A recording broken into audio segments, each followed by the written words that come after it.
Hello students, आज हम मनुष्य में परिसंचन तंत्र पर चर्चा करेंगे। मनुष्य में दोहरा परिसंचन तंत्र पाया जाता है। दोहरे परिसंचन तंत्र का मतलब है जो हमारा हृदय होता है, इसके दाएं भाग के अंदर, ये दायां भाग है, इसमें हमेशा अशुद्ध रुधिर पाया जाता है और जो बायां भाग होगा उसके अंदर शुद्ध रुधिर पाया जाएगा। ये वाला हृदय का बायां भाग है, ये दायां भाग है। अशुद्ध रुधिर दाएं भाग में है और शुद्ध रुधिर बाएं भाग में, ये हमें सबसे पहले ध्यान रखना है। दूसरी बात है, अब किस तरीके से मनुष्य में परिसंचन तंत्र काम करता है, तो इसके कुछ स्टेप है। पहला स्टेप ये देख लीजिए, ये है फुफ्फुस, फेफड़ा, ये हो गया शरीर के अंग। ठीक है, फेफड़ों में अनऑक्सीजनीकृत रुधिर जाएगा, ऐसा रुधिर जिसमें ऑक्सीजन नहीं होगी, मतलब जिसे हम अशुद्ध रुधिर बोल रहे हैं, यहाँ से शुद्ध होगा। इस तरह से ये जो शुद्ध रुधिर होगा ये सबसे पहले आएगा बाएं आलिंद के अंदर, शुद्ध रुधिर जनकृत होके बाएं आलिंद के अंदर आएगा।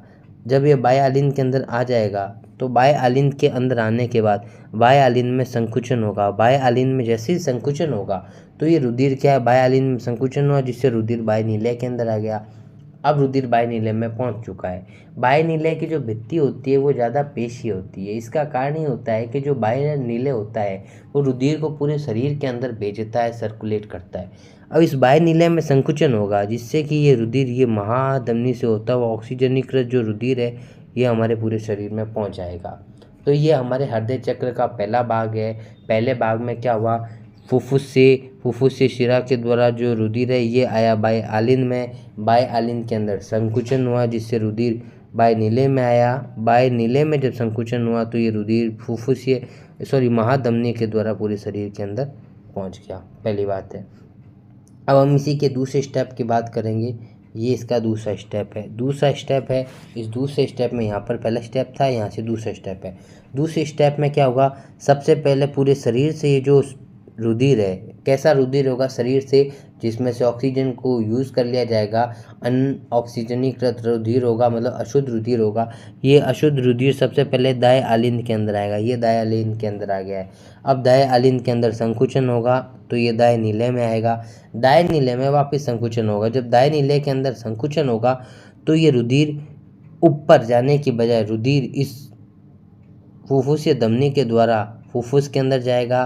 फिर ये जो दाएं नीले से जो रुधिर फुफ्फुस में गया है वो ऑक्सीजनीकृत होगा। ठीक है, इस तरह से ये चक्र चलता रहेगा। सबसे पहले वापस ये फुफ्फुस से रुधिर आ जाएगा बाएं आलिंद में, फिर बाएं नीले में, फिर इसमें वापस बाएं नीले से शरीर के अंगों में जाएगा।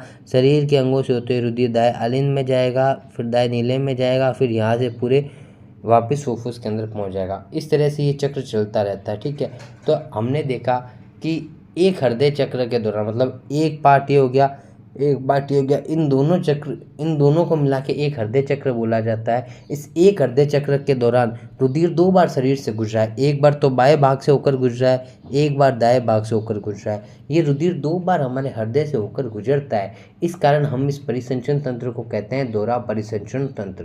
पहली बात है। दूसरी बात है, दोहरा परिसंचन तंत्र में फ़ायदा क्या है, मनुष्य में दोहरा परिसंचन तंत्र क्यों पाया जाता है। तो आप लोगों ने देखा कि जो दायां भाग है उसमें अशुद्ध रुधिर है और बायां भाग है उसके अंदर शुद्ध रुधिर है। जब अशुद्ध रुधिर और शुद्ध रुधिर अलग अलग भागों में रहेंगे तो दोनों मिक्स नहीं होंगे, जिससे मनुष्य को अच्छे से ऑक्सीजन मिल पाएगी, ऑक्सीजन वाला रुधिर मिल पाएगा, जिससे मनुष्य की सारी क्रियाएं होंगी वो अच्छे ढंग से हो पाएगी। तो इसलिए मनुष्य में दोहरा परिसंचन तंत्र इसलिए पाया जाता है क्योंकि अशुद्ध और शुद्ध रुधिर अलग अलग रहते हैं। दूसरी बात है, दोहरे परिसंचन तंत्र का मतलब है कि एक हृदय चक्र के दौरान जो रुधिर होता है वो हृदय में से दो बार होकर गुजरता है, एक बार बाएं भाग में से, एक बार दाएं भाग में से।